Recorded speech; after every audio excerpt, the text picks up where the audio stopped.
सो hi friend, good morning. तो ऐसा ही है कि हम लोग दो पार्ट्स पूरे कर चुके हैं, आज थर्ड पार्ट की बारी है। थोड़ा स्ट्रक्चर बता दूं मैं आज क्या कवर करवाने वाला हूं। वेरी इंपॉर्टेंट, हम लोग तीन चीजें कवर करेंगे आज।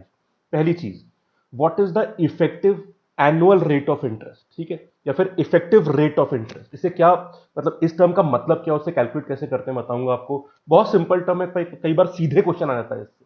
तो वी शुड बी अवेयर कि भाई इस चीज का मतलब क्या होता है। दूसरी चीज जो आज हम लोग कवर करेंगे, देखिए हमने सीआई में एक फॉर्मूला निकाला, A is equal to P one plus R by hundred to the power T, ठीक है।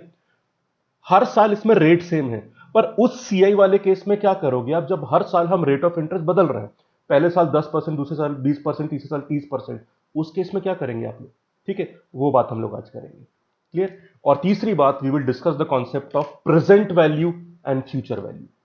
और जो इंस्टॉलमेंट सवाल, और कल की आखिरी क्लास थ्योरी वाली होगी, फिर कुछ क्वेश्चंस वाली क्लास हम करेंगे।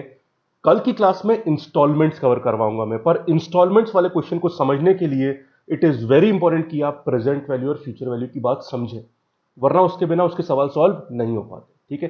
तो उसका प्रेजेंट वैल्यू फ्यूचर वैल्यू वाला पार्ट मैं आज कराऊंगा, पर इंस्टॉलमेंट वाला कॉन्सेप्ट कल आएगा फिर, ठीक है। तो all the classes are connected, all the four classes, do not miss any of the class. और ये बात आप रियलाइज करोगे जब क्वेश्चंस वाली क्लास हम करेंगे, ठीक है। चलिए शुरू करते हैं। तो पहले बात कर लेते हैं इफेक्टिव रेट ऑफ इंटरेस्ट या effective annual rate of interest. Effective rate of interest, अब इस चीज का मतलब क्या होता है, ठीक है, ध्यान से सुनना। मतलब क्या होता है इसका, एक छोटा सवाल बता रहा हूं मैं आपको कि भाई आपने कुछ पैसा लिया है, you have taken some amount at, let us take 40%, at 40% पर एनम, ठीक है, compounded half yearly,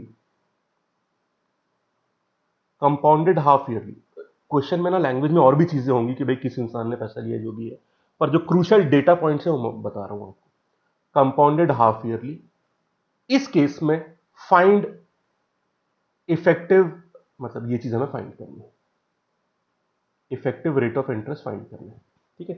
so I have borrowed some amount from a person at 40% पर annum, compounded half yearly, find the effective rate of interest. अब देखो यहां पे सबसे पहली बात जो आपके दिमाग में आएगी कि सर क्या पूछ रहे हो आप, वो दिया तो हुआ है 40%, 40% पर एनम है, तो सर साल भर कहीं पूछा और वो 40% दिया हुआ है, so will 40% be the answer? No, it will not be the answer.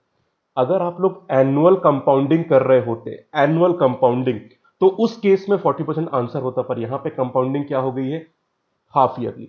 तो बेसिकली जब भी आप कंपाउंडिंग करते हैं more than once in a year, ये बात हम कल डिस्कस कर चुके हैं, क्लास मिस मत करिएगा, बहुत जरूरी क्लास है कल वाली भी, जो यस्टरडे हुई थी, ठीक है, क्लियर है।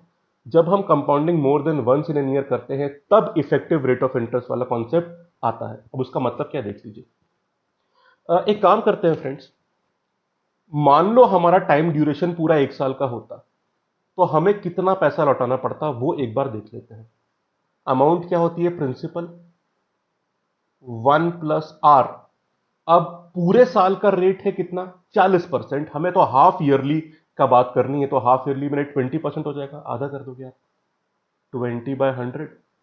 और पूरे एक साल में हमारी कंपाउंडिंग ड्यूरेशन कितनी है, 2, क्योंकि हम हाफ ईयरली की बात करें, एक साल में 2 हाफ ईयर होते हैं। This is your amount payable if the total time duration was 1 year annual, ठीक है। ये कितना आ जाएगा, 1.2 का स्क्वायर करोगे तो 1.44 आ जाएगा, आपको पता है 12 का स्क्वायर कितना होता है, 144, और डेसिमल पॉइंट मत भूलना, तो 1.44, ठीक है। तो जो भी आपने कंपाउंडिंग कंडीशन बताई थी उसको लगाते हुए ये हमारी कहानी बनती है। अब मुझे एक बात बताओ, अगर मुझे इसमें हाफ ईयरली कंपाउंडिंग मतलब मल्टीपल कंपाउंडिंग नहीं करनी होती, और पूरे साल का, अभी क्या हुआ, आपने रेट को आधा किया, टाइम को डबल किया, टिपिकल अप्रोच फॉलो करी जो कंपाउंडिंग मल्टीपल वाले में होती है, तब क्या होता, तब क्या होता, जब आपको सिर्फ एक ही रेट पूरे साल का लगाना होता, ठीक है। मतलब आप इतना मान लो कि, मान लो ये आपको सिंपल इंटरेस्ट से निकालना होता कि भाई एक साल का कॉमन रेट बता दो आप, कि क्या वो एक साल का मैं रेट रख लूं ताकि मुझे अमाउंट सेम मिल जाए। तो फ्रेंड्स कितना रखते हैं आप लोग रेट, 44%। सर अगर 44% एक साल का रख देता तो क्या करते हैं आप, P, S I S C I भाई, देखो अगर मैं बोल रहा हूं मुझे एक साल का एक ही रेट चाहिए, तो एस आई और सी आई सेम होता है, ठीक है। 1 प्लस आर कितना है 44/100, ठीक है। और टाइम तो 1 ईयर ही है, तो कितना आ जाएगा पी 1.44, सेम चीज आ गई। आप वहां से भी सेम निकालते हैं पी, मतलब अगर सिंपल इंटरेस्ट से देखते हैं, वैसे देखने की जरूरत नहीं, पर बता दो क्योंकि मैंने वो चीज बोल दी थी। 1 प्लस RT/100, अब टी तो 1 है, तो R/100, एक साल का तो वैसे ही सेम होता है, ठीक है। तो T 1 हो गया तो दोनों सेम हो जाएंगे, तो आंसर कितना हो जाएगा 44। यही 44% कहलाता है effective rate of interest. Your answer is 44%। Simple concept था। तो basically effective rate of interest वो होता है कि अगर आप मल्टीपल कंपाउंडिंग कर रहे हो, ठीक है, तो रेट थोड़ा कम करोगे, टाइम ड्यूरेशन बढ़ा दोगे, ठीक है, बाय द सेम फैक्टर। अब अगर हमें इस पूरे प्रोसेस को किसी एक रेट से रिप्लेस करना होता, किसी एक इफेक्टिव रेट से, कि जो पूरे एक साल में सेम रिटर्न दे जाता, तो वो रेट कहलाता है इफेक्टिव रेट ऑफ इंटरेस्ट। बस इतनी सी बात है, कहानी खत्म। खत्म, ठीक है। एग्जाम्पल में और दे दूं तो समझ जाओगे आप, ठीक है। बस यही बात है। और किसी फैक्टर से परसेंटेज वापस कैसे निकालते हैं थोड़ा, जैसे 1.44 कब आता है पता है आपको? 44%, ठीक है। वैसे एक बात देखी, क्योंकि आप हाफ ईयरली कंपाउंडिंग कर रहे थे फ्रेंड्स, इस कारण से क्या हुआ था, जो आप पूरे एक साल का रेट निकालोगे वो 40 से, ये 40, अभी आप हाफ ईयरली कंपाउंडिंग कर रहे हो, अगर आप पूरा एक ही रेट निकालना चाहोगे तो वैल्यू बड़ी आएगी, क्योंकि उस एक रेट को और बड़ा होना पड़ेगा इस कंपाउंडिंग को एडजस्ट करने के लिए। अब एक बात बताओ, मैं थोड़ा चेंज कर रहा हूं, फिर ये टॉपिक खत्म हो जाएगा। कंपाउंडेड क्वार्टरली, क्वार्टर पे चले जाते हैं, क्वार्टरली। अब पहले तो सोचो, जो आंसर आएगा वो 40 से बड़ा होगा छोटा? बड़ा। 44 से बड़ा होगा या छोटा होगा? और बड़ा। हाफ ईयरली में 44 आया था, अब कंपाउंडिंग और जल्दी हो रही है आपकी, तो मतलब इंटरेस्ट पे इंटरेस्ट और बढ़ेगा, मतलब इंटरेस्ट और फ्रीक्वेंटली आप निकाल के उस पर दोबारा इंटरेस्ट लगा रहे हो। तो इस पूरी कहानी को जब एक ही रेट से आप सब्स्टिट्यूट करोगे, तो आपको एडजस्टमेंट और ज्यादा करना पड़ेगा, तो आंसर पिछले वाले से भी बड़ा आएगा। अगर मैं बाय मंथली कर दूं कि हर 2 महीने में कर रहे हो आप कंपाउंडिंग, तो आंसर फिर और ज्यादा बड़ा आ जाएगा, ठीक है। जस्ट एक कॉन्सेप्चुअल बेस देने के लिए। चलो सॉल्व करते हैं। तो 40% पर एनम है, कंपाउंडिंग कर रहे हो हर 3 महीने में, मतलब हर क्वार्टर में। आप इफेक्टिव एक रेट बता दो पी। हम ये देखते हैं कि एक साल के बाद कितनी अमाउंट बनती है। पी 1 प्लस पूरे साल का रेट, पूरे 12 महीने का रेट 40%, तो एक क्वार्टर मतलब 3 महीने का रेट 1/4 कर दो, 10% हो गया, 10/100। पूरे एक साल में क्वार्टर 4 होते हैं, यहां पे 4 लिख दो, तो ये हो गया P इंटू 1.1 की पावर 4। ये तो आपको पता ही कितना होता है, 1.1 की पावर 4, 1.4641, और ये P आ गया, ठीक है। अब इसको ऐसे लिख देते हैं, P 1.4641। अब आप मुझे बताइए, अगर एक ही रेट से पूरे साल के लिए आपको यही फैक्टर लाना होता, तो आप परसेंटेज कितना रखते? 46.41%। 46.41%। देखो, आप जानते हो ना कि परसेंटेज चेंज अगर पी है, तो 1 प्लस P/100 से हमारा फैक्टर बनता है। तो यहां पे वो फैक्टर हमारा 1.464 बनता। 1 से 1 कैंसिल हो गया, तो पी कितना आ जाएगा? 0.4641 से इंटू 100 कर दो, 46.41। पर फॉर्मूले की जरूरत नहीं है, आप ऐसे ही समझ जाते हो कहानी क्या है। परसेंटेज का बेसिक है। देखा आपने, तो मैंने बोला था आंसर बड़ा आएगा, 44 से आया बड़ा 46.41। अगर आप 2 मंथ वाला कर दो, तो आंसर 46.41 से भी बड़ा आएगा। I hope the concept is clear now. Simple है, बात खत्म है, ठीक है। चलिए, अब दो छोटी छोटी बातें और डिस्कस करें, ताकि कल हम इंस्टॉलमेंट वाली कहानी खत्म कर दें। सुनिए फ्रेंड्स, अभी तक क्या कर रहे थे, जो टेबल बनाई थी आपने, 5 साल की टेबल बनाई थी पहली क्लास में, मतलब 2 क्लास पहले। हर साल 10% का रेट लगा रहे थे, इसलिए पहले साल में क्या था, 1 प्लस R/100, ये अमाउंट बन गई पहले साल के बाद, जो सेकेंड ईयर का स्टार्टिंग प्रिंसिपल होगा। अगले साल ये फैक्टर फिर से लग जाएगा, 1 प्लस R/100, फिर से 3 साल में लगा दो आप। इसी कारण से हम बोल रहे थे कि भाई इतना कुछ करने से अच्छा है कि पावर पे रेस कर दो, इसीलिए तो हम यहां पे रेस कर रहे थे, 2, 3, 4 जो भी आप लिख रहे थे। पर अगर हर साल का रेट ऑफ इंटरेस्ट अलग हो, for example I have borrowed some money from a person, इतना अमाउंट है वो सब बता दिया। The rate of interest for first year will be 10%, for second year will be 20%, for third year it will be 30%, ऐसा बोल देगा, और जो चाहे पूछ लेगा। लैंग्वेज बड़ी सिंपल होगी। पर हर साल का रेट अलग होगा, तो क्या सवाल बहुत मुश्किल बन जाएगा? बिल्कुल नहीं। बस पावर रेज नहीं कर पाओगे, हर साल का फैक्टर अलग लेना पड़ेगा, बाकी कोई डिफरेंस किसी भी थ्योरी, अप्रोच या कॉन्सेप्ट में नहीं होगा। एग्जाम्पल देख लेते हैं। वैल्यूज निकालते रहना। मैं एक सिंपल एग्जांपल, मान लो आपने कुछ पैसा लिया है 1000 रुपीज, और 3 साल में वापस करना है आपको। पहले साल 10% लगेगा, फिर 20% लगेगा, फिर 30%।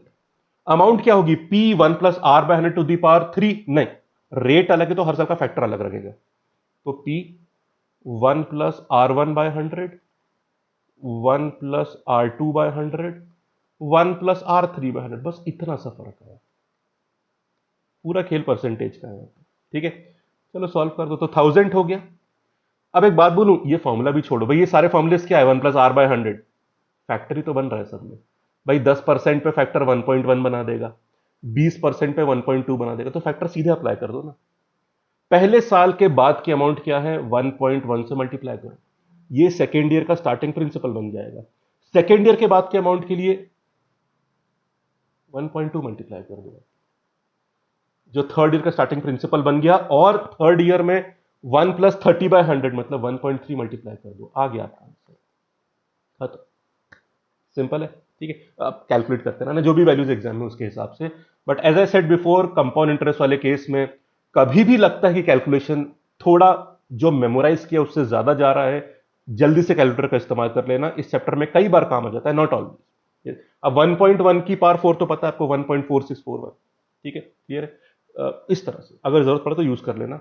एक चीज और देखते हैं जो आपके दिमाग में आ रही होगी कि सर आपने तीनों साल का रेट ऑफ इंटरेस्ट अलग रख दिया है और आपने अमाउंट बता दी, प्रिंसिपल से अमाउंट कैसे निकालते हैं? इंटरेस्ट भी तो पूछ सकता है, बिल्कुल पूछ सकता है। तो कैसे निकालोगे? बहुत सिंपल।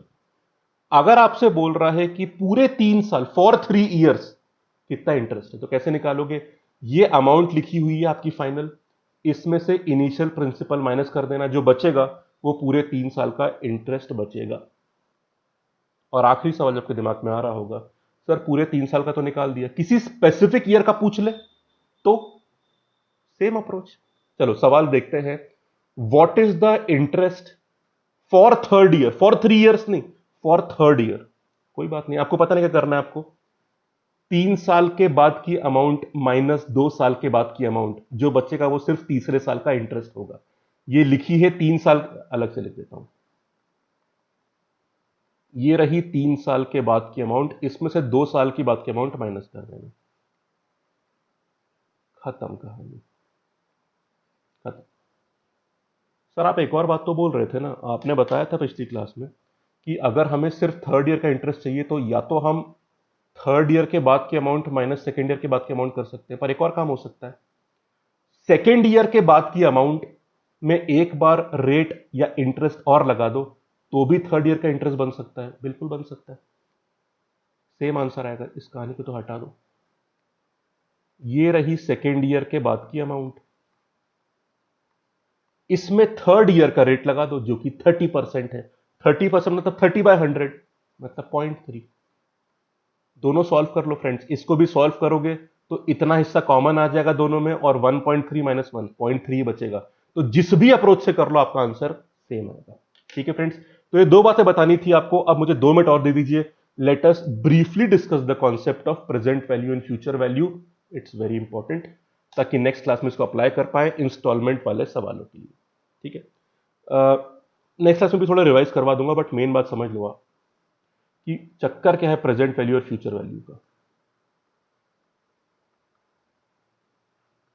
प्रेजेंट वैल्यू और फ्यूचर वैल्यू, देखिए फ्रेंड्स, फंडा बहुत सिंपल है। पहले तो प्रेजेंट वैल्यू और फ्यूचर वैल्यू में जो भी फॉर्मुलेज हम लोग निकालेंगे, उसके लिए आपके लिए जानना बहुत जरूरी है कि आप सिंपल इंटरेस्ट के थ्रू जाना चाहते हैं या कंपाउंड इंटरेस्ट। ये चीज क्वेश्चन में दी होगी। ठीक है, देखिए बेसिक फंडा ये हमें बहुत, ये वैसे इकोनॉमिक्स से रिलेटेड चीज है, बट उस पर बहुत नहीं चलेंगे अपन। इकोनॉमिक्स फाइनेंस पे बहुत नहीं जाना। आप इतना समझ लो कि जो भी पैसा होता है, अमाउंट होती है, कैपिटल होता है, उसकी टाइम वैल्यू होती है। मतलब अगर आज मेरे पास 1000 रुपए है तो 1 साल बाद इस 1000 की वो वैल्यू नहीं रहेगी। तो इन्फ्लेशन वगैरह सब है, प्रोडक्ट की प्राइस बढ़ रही है एंड सो ऑन। तो जब भी कोई पैसा या अमाउंट होती है, उसकी एक टाइम वैल्यू होती है। और जब भी कुछ वैल्यूज आप आपस में कंपेयर करते हैं, इक्वल करते हैं, तो उनको सेम टाइम फ्रेम में होना जरूरी है। ठीक है, मैं ये नहीं बोल सकता कि भाई कि मेरे फादर 20 साल पहले इतना अर्न करते थे और आज मैं इतना अर्न कर रहा हूं तो हम दोनों सेम हो गए। नहीं, वो 20 साल पहले की बात है। तो टाइम फ्रेम कंपैरिजन का सेम होना चाहिए, ठीक है, तभी आप उसे, और इंस्टॉलमेंट में इसी फंडे को यूज करके हम आंसर निकालते हैं।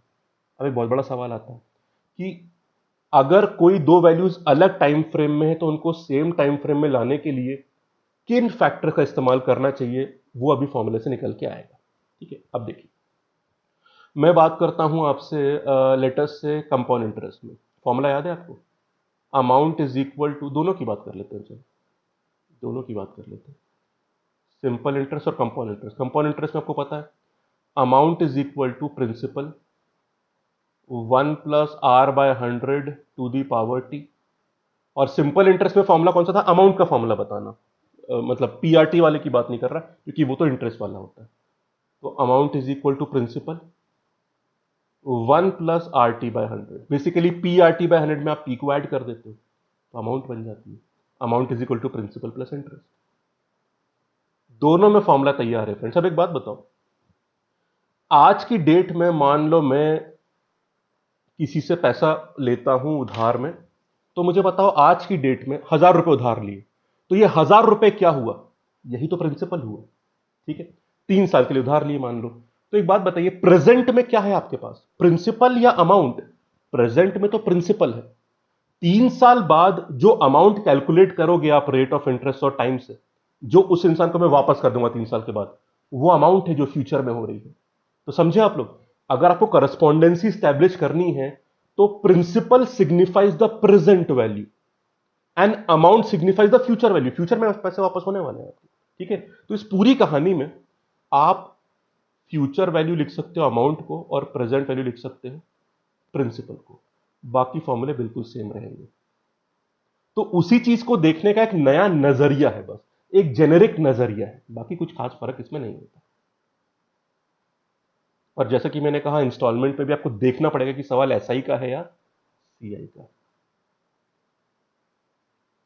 हाँ, ये तो सीआई का था, 1 + r/100 to the power T. अब यहां पे हमको फैक्टर्स मिल गए हैं फ्रेंड्स। फैक्टर्स, फैक्टर मतलब अगर आपके पास कोई प्रेजेंट वैल्यू है और उससे फ्यूचर वैल्यू चाहिए, तो आप इस फैक्टर से मल्टीप्लाई करोगे।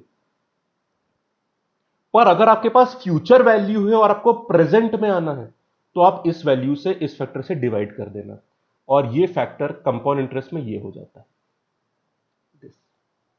ठीक है, फॉर एग्जाम्पल देखिएगा, अब देखो, अगर मुझे एसआई वाले केस में फैक्टर क्या होगा? 1 + RT/100।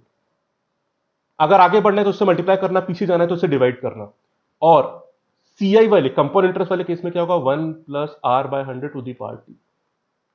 ये फैक्टर है सीआई का और ये फैक्टर है एसआई का। आगे बढ़ना है तो मल्टीप्लाई करना, पीछे जाना है तो डिवाइड करना। और फॉर एग्जाम्पल 10% है, 10%, और मुझे अपनी किसी स्पेसिफिक इंस्टॉलमेंट वैल्यू को 3 साल आगे ले जाना है, तो पहले तो 1 + 10/100 1.1, और पावर 3 हो जाएगी। 1.1 की पावर 3 से मल्टीप्लाई कर देना। अगर किसी 3 साल के बाद की वैल्यू को प्रेजेंट में लाना है तो 1.1 की पावर 3 से डिवाइड कर देना। और अगर ये 10% इसी 3 साल में एसआई के लिए बात हो रही होती, तो यहां पे रखो 1 + आर कितना है 10, और टी 3 हो जाएगा। यहां पे टी पावर में नहीं मल्टीप्लाई हो रहा है, मतलब 1 + 30/100। यहां फैक्टर 1.3 बन गया। ठीक है, तो अगर आपको एसआई में 3 साल आगे जाना है तो 1.3 से मल्टीप्लाई करना, और अगर एसआई में 3 साल पीछे जाना है तो 1.3 से डिवाइड करना। इसकी वैल्यू वैसे 1.33 बना जाएगी। और आप देख सकते हैं कि सीआई वाले केस में फैक्टर्स बड़े होते हैं, क्योंकि उसमें टी पावर पे होता है। समझ गए आप? पता है मैंने आपको एसआई की बात क्यों करी? क्योंकि हम लोग इतना सीआई में डूब चुके होते हैं ना, कि ज्यादातर सीआई की बातें होती भी ज्यादातर सीआई की हैं, पर एसआई पे भी सवाल आ सकता है। तो शुरू इतना कुछ कंपाउंड इंटरेस्ट सॉल्व करते करते करते हम कई बार एसआई के फैक्टर ही भूल जाते हैं, तो ध्यान रखना इस बात का। ठीक है, चलो, 2 साल, अगर 2 साल आगे बढ़ाना है तो सीआई वाले केस में फैक्टर कितना होगा? 1.1 की पावर 2, मतलब 1.21। इसमें कितना होगा? 1.2। बस 1 साल का तो फैक्टर दोनों का सेम होगा।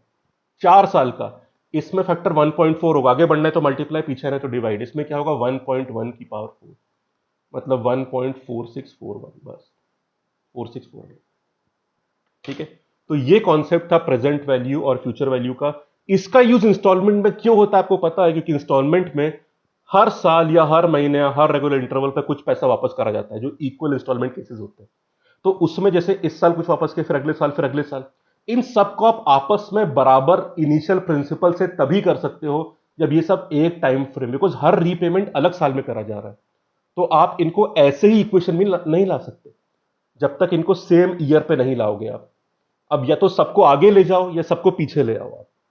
उस आगे पीछे ले जाने में जो आप वो इंस्टॉलमेंट वैल्यूज का मूवमेंट करवाओगे, उसके लिए जिन फैक्टर्स का इस्तेमाल होगा, उसी बात को मैंने समझाया। एप्लीकेशन बहुत ही सिंपल होगी, ठीक है, पर हमें पेमेंट्स को आगे पीछे टाइम फ्रेम में मूव कराना पड़ता है, जिसके फैक्टर का पता होना बहुत जरूरी है, जो मैंने समझा दिया आपको, ठीक है। तो यहां पे ये कहानी खत्म होती है। एक थ्योरी क्लास में और लूंगा, next class, fourth class, last class, जिसमें इंस्टॉलमेंट की बात करेंगे, and we will apply this concept of present value and future value, ठीक है। और उसके बाद तो next class will be very very important, just like this class, all the four classes are very important, क्योंकि सवाल हर जगह से बन रहा है यहाँ पे, ठीक है। और फिर उसके बाद हम लोग सवालों को सॉल्व करेंगे और ये देखेंगे कि कैट और बाकी एमबीए एंट्रेंस एग्जामिनेशन में सवाल कैसे बन रहे हैं, ठीक है। तो थैंक यू सो मच। अगर कहानी समझ में आ रही हो तो लाइक कर देना, कमेंट जरूर करिए, आपके ऑनेस्ट फीडबैक्स, वो अच्छाई भी हो सकती है, बुराई भी हो सकती है। और बस इतना ही कहना चाहूंगा मैं। कल दोबारा मिलेंगे आपसे और फिर will will try to finish up the theory for this one. Thank you so much, have a nice day. कल मिलते हैं आपसे, टेक केयर।